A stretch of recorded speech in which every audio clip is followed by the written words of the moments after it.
namhlanje ubizwa ngenyoni umuhlala umfazi omnyama ubizwe ngedimoni umuhlabile for abadala bakubiza ngenhlobo endiyala mosaqoka impadi yakhe amangaqoka ibheshu manje bazothi ngiyasangana awukibuyele esimpandeni ngithi Umkhaya wami igagula sophongolo uGatsheni ugcine ikhiphile ingoma esihloko sithi Siyehla.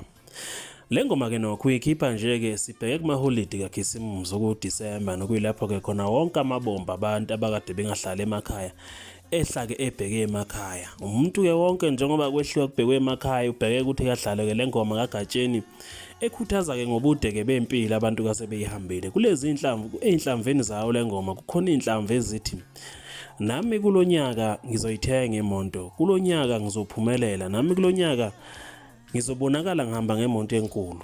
Nokho abantu sebeyishayele ke ihlombe ke le ngoma kaGatsheni njengoba ke ikhiphile. uGatsheni uthembisa ukuthi ke le ngoma izoba ngezinye zeingoma azoyiperforma ke emcimbini wakhe ngomhla ka5 oPhongolo osukwini ke lolu ke lwakusasa ngomgqibelo lapha yake eNcotshane Sports Ground kwaB lapho sobe sikhona khona. uGatsheni usememeke wonke umuntu ukuthi akaphelele ngobuningi nembala kuza kuyiperforma ke le ngoma. Le ngoma ke nokho kulindeleke ukuthi kigqibe kumlilo obukade ke uvuswe umthandeni nokumlilo obukade kubasuke ngebhudle ukuthi ke wengoma ke ethi ke ijuice.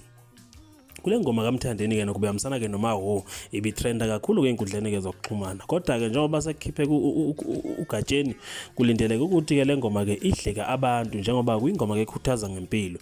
Uzokwazi phela ukuthi ke abantu ke babhekene ke nezinkinga ezahlukahlukene futhi ke banezindlela ezahlukahlukene zokubhekana ke nempilo. Kulindeleke ukuthi ke uGatsheni umcimbi ke wakhe ube ke impumelelo njengoba ke bonke abaculi bazobe ke bephelele kulo yamcimbi. Kule ngoma ke nokho abaningi bathi igawuliwe njengoba ke besolo uGatsheni ngokuthi kuyigawule eqenjini ke leZayoni elibizwa ngententeza. Le ngoma ke bikade itrenda kakhulu ku TikTok ebikade ithi ke kulonyaka nami ngizoshada, kulonyaka nami ngizoluthola uthando, kulonyaka nami ngizohamba ngemonto enkulu. Akwasiwa ke noma ngoba egawulile noma ngoba nje abantu ke behliwa ke umona njengoba ke sebeqalile abantu ke bekhuluma bethi cha igawuliwe.